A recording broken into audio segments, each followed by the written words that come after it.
You're listening to the Deeper Things podcast, a podcast dedicated to speaking about deep stuff, because shallow conversation is boring.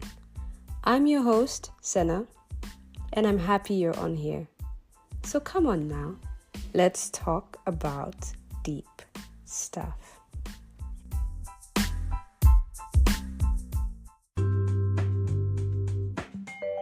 Hello, and welcome to the Deeper Things podcast. We're on video! I'm so excited. This is the first video episode, and I'm here with a very, very, very special guest. Would you like to introduce yourself? Which name should I use? Any name. What do you want us to call you? Okay, let's go with Diva. Is a nickname from my full name. And since most people can pronounce it, we'll go with Diva. Okay, so Diva is right here with me today, and we're going to be talking about, drumroll please, singleness. Woohoo! So this is actually titled Dear Single Pringle, and today we're talking about being single in 2025, being single and this current dispensation of life and all of that. And so as usual, I'm your host, Senna, if you've never heard of me or you've never seen me before, and this is the Deeper Things podcast on YouTube. If you've been following us, we are now 3 years on Spotify and on Apple Podcasts, which is amazing. And I promised you guys that we would do a video episode in April, so that's what we're doing today. I'm also trying out my ring light today. It's like reflecting in my glasses. The light is very glorious. His glorious delight, you know? Anyway, so I'm here with Diva, and I'm going to ask her a few questions. Well, I guess this makes me the perfect candidate because as far as I know, is there a ring on my finger? There is no ring on this finger. Okay, so that means we're single. Okay? Yeah, and I tend to be a little bit blunt and with my facial expression, so just bear with me. I don't do it as a mean way, it's just how God created me. And who's this? Who do we have sorry. here? This is very special guest. This is banana. Okay, Splash. Like it's like from Banana Split, but I didn't want to call him Split, so this is Splash. Okay. My Splash? Yes. video friend. He's always there when I make videos. Very cute. Okay, so I want to ask, how are you feeling about being single? Upset. Like, let's get into it. Like, long story short, I had a long distance relationship for 6 years. Since I was 16 until I was 23. But the catch is, he was unequally yoked. And it took me a while to accept that. Not gonna lie, I wanted him to convert him badly. You know, there are verses that say, you know, it's not bad to be married into a non-Christian person, but like I would have to do work. Like, let's say the spiritual part of the relationship would come on me. And there's also the children part. You know, children, they don't really go what you say. They go what they see. So if the mom goes to church and then the dad is like, yeah, I don't want to go, but you guys should go with your mom. They're not gonna learn that. They'll grow to not love, let's say, Jesus. Because they'll see church as like, oh, we always have to go. Like, mom is always making us go. Like, we just want to come back home and watch anime. We want to stay with dad. Yeah. Okay. So it's not even, sincerely, he was a great person. You know, he was with me when I had depression, anxiety, suicidal thoughts. Like, I had a whole rumble of psych issues. Okay, you went through it. But the thing is, 2016, in 2021, when I started doing Christian therapy, my therapist told me, oh, this boyfriend of yours, you guys should break up because this is not good for you. Because guess what? Bad company actually corrupts good company. But was I ready to But we don't listen. We don't listen. No, we don't. I had like a little atheist phase. I committed more sin than I would like. That like if I even thought about telling my parents, like I might as well dig myself my. All right. So Back to the topic matter. Oh no, wait, can I finish? Oh yes, of course. So I'm almost done. So yeah, long story short, in 2023 we broke up, and I've been single ever since. Single in quotes, because I've had crushes that I was like, oh yeah, is he the one? Can I marry this one? Can I marry that one? See my husband, see my husband, see my husband, you know? Just looking everywhere. Basically, you were in this relationship, let's say, for 6 years. How was it like for you to have that ended? How was that like? It felt like my heart was stripped away. Like, no pun intended. I never thought I was going to go through so much pain. The thing is, it wasn't painful there. Because when we broke up, he still wanted to get back to me. He was willing to wait, because the only thing I told him was, my mental health is not good. Let's break up. Like, I can't deal with it anymore. Okay. So he was willing to wait, but then we did try to see if there was something he was willing. But the thing is, I didn't love him anymore. Like I didn't even know what was love. Like I all I knew about love was, I feel it, so let's go with what I feel. But what happens when the feeling was over? So I was there. And for a year we tried. It didn't work out. We stayed friends until November of last year. And the pain came from, like, God told me, you're gonna have to stop being friends with him. I was like, I was really like, God, okay, I hear you, but you know I can't do it. Yeah. Guess what? The next week, he calls me. He's not Christian. Right. He's not Christian. He's not Christian. He calls me and he says, hey, how are you? Yeah, I think we should stop being friends. Like, it's not helping us. No way. No joke. No way. No joke. I'm like, okay, this kind of prayer, you answer very fast. You know, this is the fastest prayer I ever answered. God, if they're not for me, please take them away. That prayer gets answered in 2.5 seconds. I'm telling you. Fastest prayer ever. Okay, so he says you guys can't be friends. Then what happens? We blocked each other. He was like, not even, let's not talk at all.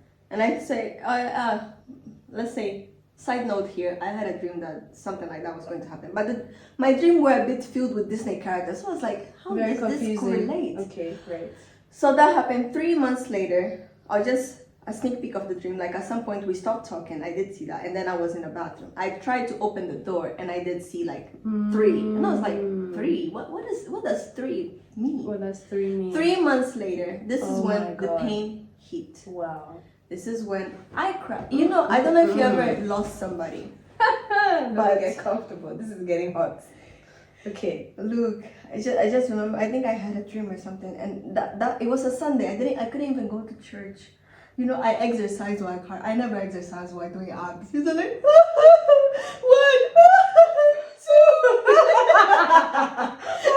I can laugh now, but it was so painful. And I was like, okay, he's actually not in my life. Am I going to get married? Am I not going to get... Like, look, I did, the next day I did this prayer. God, please. Couldn't you convert him? Like, can't you see that we were meant for each other? Oh. I think a few weeks later I apologized. I'm sorry for my selfish prayer. Like, I was really in... That was very big of you to apologize, you know, to God about that. That was very big of you to apologize to God about that, because in this world it can get really, really, really tough, especially when you have songs like Valentine is coming. Where's your boyfriend? You are sitting at home. Lonely! It's not easy. It's not easy to be like, okay, God, I realize that I've been selfish and I'm sorry for praying that you should convert my ex-boyfriend. Especially if people are showing you Pepe online. Pepe! What's Pepe? They are showing, okay, we are going to Cancun with my boyfriend. We're going to Milan with my boyfriend. We're going to UK with my boyfriend. And you are just at home. Hashtag Valentine came like 2 months ago. So, how did you move on from that hurt? To be honest, I'm still processing it. But let's just say when that happened, all I wanted to do was call him. Like, God, I want to ignore your instructions. Like, I don't care. I'm in so much pain. I want to ignore your instructions. That's what it is. Yeah. But there's, like, you know, when I wanted to go, like, a voice inside of me was like, don't you dare. You know that voice that's like, Don't you dare. That's the Holy Spirit. And then we compromised in email. It's like, okay, not good, but I'll allow it. So I emailed him. We spoke over emails for 2 weeks. We took a day or so to reply to one another. It was those long, big emails with catching ups. Then at some point, I just realized, what am I doing? Yeah. Like, this is not going anywhere. It wasn't worth it. It wasn't worth it. Like, of course I didn't. I just stopped. I think he sent me an email and then I just stopped replying because he wasn't there anymore. And second thing is, I did see something that was like, I did see one of his red flags, one of the things that annoyed me, and I fought so much for him to understand. It was still there. Like this one is like, I don't like, for example, if I text you, let's say I text you a question in the midst of like something and you just ignore that question. Or I send you an image and it's like I'm talking to the wall. This is like how I talk. This is like, I want to see, okay, I see you. I see that this is important to you. Yes. Let's talk. The validation. You needed the validation and that what you were saying was important. It was kind of more like bringing you into my world because I know I'm not very good with starting conversations. Okay. But I'm good at following up conversation.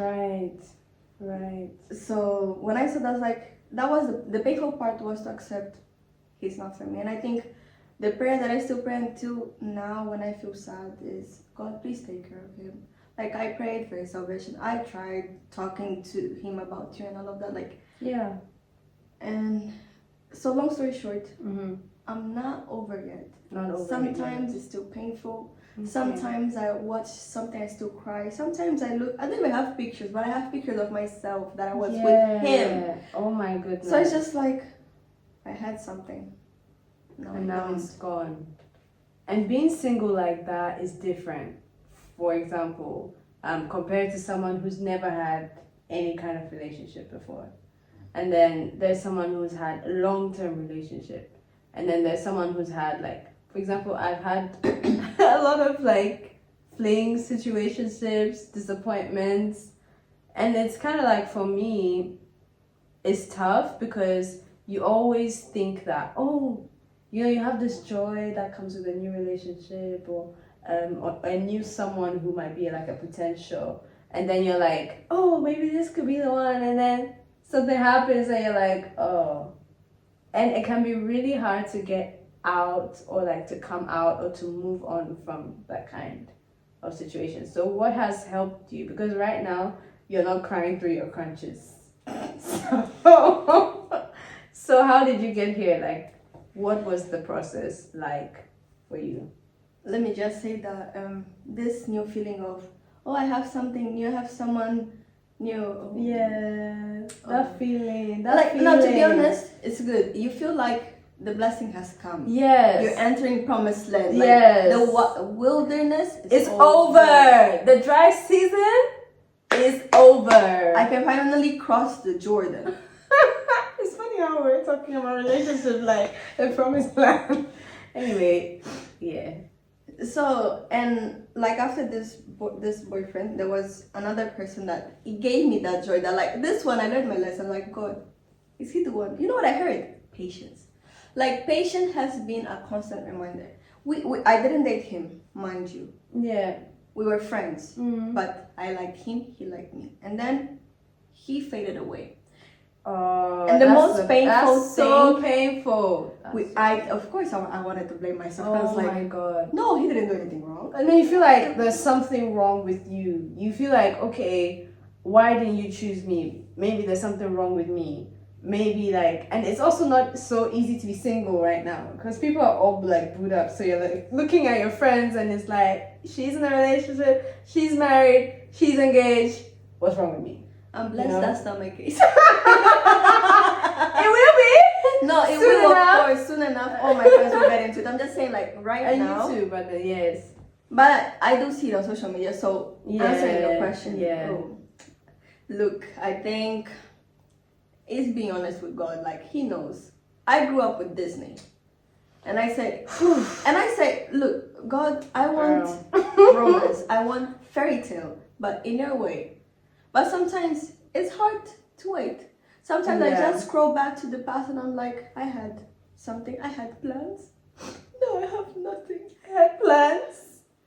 Yeah, it can be really tough, especially when God, like, something that someone said to me. If you want to make God laugh, tell him about your plans. Oh, it's like the meme with the chosen. They show them the Jesus the plans, and he's just like, oh, that's really great. They just chuck it out. Forget about it. No. It's not easy to like understand that God, he's seated higher above us. He sees things differently than we do. And so there's little you, and we just came back from Bible study where we were shown just how tiny the earth is compared to the whole cosmos. And then the guy who was leading was like, hey, you think you have big problems? Look at how small the earth is. This is the whole planet. Not just tiny you sitting on your couch, like, and all of that. So, I mean, we know that God knows better than we do, but sometimes it can be really hard to accept that. I think what I say is, that verse, I can do all things through Christ who strengthens me, and I am victorious in Christ. Mm-hmm. I don't know if I'm quoting correctly, but these two verses, yeah? And I repeat to myself as a mantra, I can do all things through Christ, even getting through this. Who strengthens me, even getting through this. Because he sees my pains. I constantly go there and tell him, this is how I feel. And this is like the issues that I'm going through, sometimes the validation, sometimes not knowing what is even love from God, and trying to fill these holes with people. Like, this is a lot of pressure for somebody that just came into my life, for example. That I would be repeating the same pattern because said something. I did do that with my ex-boyfriend. Mm-hmm. Because I had depression, anxiety, you name it. If he didn't validate me, there was a problem. My whole world would scatter. You've crashed. It's over. If he says, I don't think your Instagram account is very good. Oh, I'm like, oh. You're gonna close Instagram. You'll not post again. Yeah, and it's heavy for a human being to carry that, like, on his shoulder. Like, he is responsible for your happiness. It's too much. Yeah. It's too much. If someone was like that to me now, I would say, make friends. Get a life. I mean, it sounds mean, but I can't do it. I'm a person. I also have needs, and I also, I have a limit as to what I can do for you as a person. Yeah. Okay. Is there something else you wanted to say? So the last thing, these two verses, and okay, I don't remember which book in the Bible it is, but I do remember that it says that for the single people out there, I think one of the letters from Paul, I think. Oh, I just opened it right now. I was just about to read it. I think it's what you're talking about, but you say what you want to say. That, like, if you actually realize that you don't have husband or children to take care of. This is exactly what I was gonna read. I was looking for this verse, and she's like, you say it, and then I'll read it from the Bible. Like, it's like, okay, you have a lot that God has stewarded on you. It's not just about healing. It's not just about you getting to know God and Him becoming your friend. Yes. I'm not minimizing that because this is like top priority. But the thing about being patient is, this is crazy. Literally, it's on if like you're waiting, you have to go get busy, because if you're just waiting. Yeah, it's like I was just turning on the microwave to get some food earlier, and then I was like, oh, I'm just waiting for the food to finish. And she was like, oh, why don't you just find something to do? And that hit me. Because I was like, sometimes we say, God, I'm waiting for you to send me my future husband. I'm waiting for my marriage. I'm waiting for my purpose. I'm waiting for God to send me to the promised land. But then it becomes worse, because if all you're looking at is the microwave, and the fact that it says 2 minutes left, and you stand there, you watch the 2 minutes, it makes it worse. If you go and you find something to do, it doesn't feel like so long. Yeah. Yeah, but sometimes even that thing to do can take you back to it. So, like, this is it. That. Yeah. So let her read it first.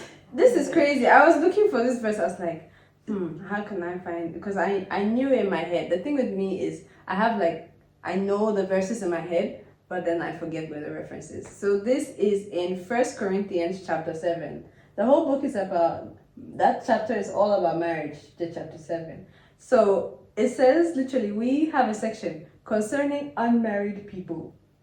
This is literally to us, okay? Let's hear what Paul has to say. It says, now about the virgins. I have no command from the Lord, but I give a judgment as one who by the Lord's mercy is trustworthy. Here, when he says virgins, he's talking to people who are unmarried, okay? So anyone who's unmarried, he's talking to you. So like single people. Single Pringle. Single Pringles! This is for you. So, because of the present crisis, I think, this is Paul, he says, I think that it is good for a man to remain as he is, that is not married, or in whatever situation. I'm going to read. Are you pledged to a woman? That is, are you engaged? Do not seek to be released. Do not throw away your engagement. Are you free from such a commitment? Do not look for a wife. But if you do marry, you have not sinned. But those who will marry will face many troubles in this life. And I, this is Paul speaking, want to spare you this. What I mean is that the time is short. From now on, those who have wives should live as if they do not. Those who mourn as if they did not. Those who are happy as if they were not. Those who buy something as if it were not theirs to keep. Those who use the things of the world as if not engrossed in them. Pause. This is very important context before we read what it says to single people. It's saying that the time is short. Jesus is coming soon. This is Easter week. If you're watching this, it's coming out on Monday of the Easter week. Jesus is coming back soon. So whatever we have in this world, including marriage, including relationships, is for here. I think people forget that. They say marriage is like forever. It's really not. It's until death do us part. People forget that there's a timeline on that. They do. And so anything else in this world, for the world in its present form is passing away. Now, this is for the single Pringles. I would like you to be free of concern. An unmarried man is concerned about the Lord's affairs, about how he can please the Lord. But a married man is concerned about the affairs of this world, about how he can please his wife, and his interests are divided. An unmarried woman, that's us, or a virgin, is concerned about the Lord's affairs. Her aim is to be devoted to the Lord in body and in spirit. But a married woman is concerned about the affairs of this world, how she can please her husband. I am saying this for your own good. I love how there's so many disclaimers. You must know that this is really tough to swallow. Not to restrict you, but that you may live in the right way, in undivided devotion to the Lord. So, phew, I feel like that explains itself. Right. The point I wanted to make is the part about the single ones. Yeah, that's the one that I read. Because I remember I saw a video of this YouTuber that I like. And she did mention that. But she mentioned that verse. She was like, we are all running, I want a relationship and all of that. Okay, what about the affairs that it was entrusted to you? Yes. Then before even starting this video, I was watching another sermon, and she said, sometimes we actually have, I'll put blood in quotes, blood in our hands, because our decisions is impairing the salvation or the knowledge that we could be given to others, because we're so busy. Where's my husband? What about the affairs? What about maybe the affairs that you have now? It will push you to the appointment that is to come. Yeah, it is the blessing that maybe you haven't prayed. Maybe you have prayed, but it's not time yet. Yeah. So it's having the notion of that. Like, it's not. I'm not trying to be mean, because even sometimes I don't remember about these things. It's true. But she did say it's like how David, he was meant to be in the war zone, but no, he decided to stay at home, outside of the will of God, outside of the will of God, which that made him vulnerable to the attack. So he saw Bathsheba, sin. So you see what I mean? Yeah. When we're outside the will of God, like if you're not taking care of the affairs that was entrusted to you, that it under the will of God, You are vulnerable to attacks. And I'm not just saying, like, those attacks that we hear a lot. I don't know, maybe I call the devil copycat. Copycat just actually come in and... Yeah. No, sometimes it can be something very subtle. Very subtle. Very subtle. Very subtle. Very subtle. Think of your distractions. Mm-hmm. Think of things that you're like, if Jesus was here with me right now, would he be pleased of me doing that? Little things. I don't know you, so this is like where the self-reflection comes. Yeah. But yeah. Even discouragement. Sometimes discouragement can really come upon a person because they're just feeling like, oh, everything God told them hasn't come, so it's not coming. It can be like Guilty. It can be like, okay, it's not here right now in front of my face, so it's not coming. But yeah, we do that as a shield. True. Yeah, we as always a wall. That thing go, you expect the worst, so when it comes, it doesn't feel as bad. What about expecting the best? Where is your faith? Where is your faith? You know that verse that it says, we don't go by what we see, but what we believe. Mm-hmm. You know, that faith comes by hearing? No. Faith is evidence of what we don't see. Yes. And now there is another one about Abraham that it was credited to him because of his faith. Yeah. I think that one is in Hebrews. Yeah, that one is in Hebrews. Yes. So faith is so important. Without faith, we cannot please God. And as singles, I think it's very important for us, as you said, to redirect our attention to what God has put in our hands. So if you're a single Pringle, this is for you. I hope you get into business. I hope you enjoyed today's episode. Is there anything you want to leave them with as a final word? Oh, so many things are going into my mind right now. Look. Say dear single Pringle. Sorry. Dear single Pringle. I know it's tough because I'm also there. Yeah. Sometimes I still wake up sad.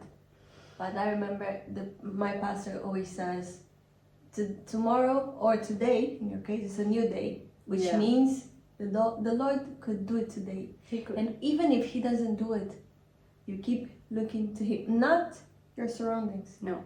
Keep looking to Him and just know, okay, God, I don't see it, but let's get to business. This is what you've given to me. Yes. Let's go. All right. It's like they said to Moses, what do you have in your hand? Right? Use what's in your hand and bring glory to God. So if you've enjoyed today's episode, make sure you leave a like, comment, subscribe. I can say that now because I'm on YouTube. Anyway, single Pringle, child of God, Dodds and dudes. But Dodd is like daughter of delight, by the way. I just thought it would be nice to say to the girls, we have a special name, Dodd. So dear Dodds, dudes, single Pringles, married people, family members, children of God, everybody. Thank you so much for watching today. Dare to be different and make the world a better place. See you in the next